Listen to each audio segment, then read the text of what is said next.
اور جب موسیٰ نے اپنی قوم کے لیے ہم سے پانی مانگا تو ہم نے کہا کہ اپنی لاٹھی پتھر پر مارو. انہوں نے لاٹھی ماری تو اس میں سے 12 چشمے پھوٹ نکلے اور تمام لوگوں نے اپنا اپنا گھاٹ معلوم کر کے پانی پی لیا. ہم نے حکم دیا کہ اللہ کی عطا فرمائی ہوئی روزی کھاؤ اور پیو اور زمین میں فساد نہ کرتے پھرنا.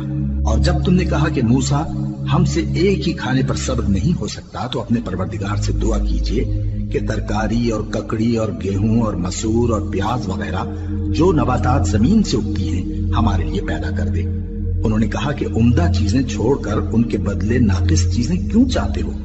اگر یہی چیزیں مطلوب ہیں تو کسی شہر میں جا اترو، وہاں جو مانگتے ہو مل جائے گا.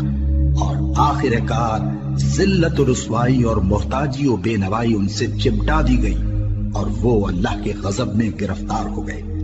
یہ اس لیے کہ وہ اللہ کی آیتوں سے انکار کرتے تھے اور اس کے نبیوں کو ناحق قتل کر دیتے تھے، یعنی اس لیے کہ نافرمانی کیے جاتے اور حد سے بڑھے جاتے تھے.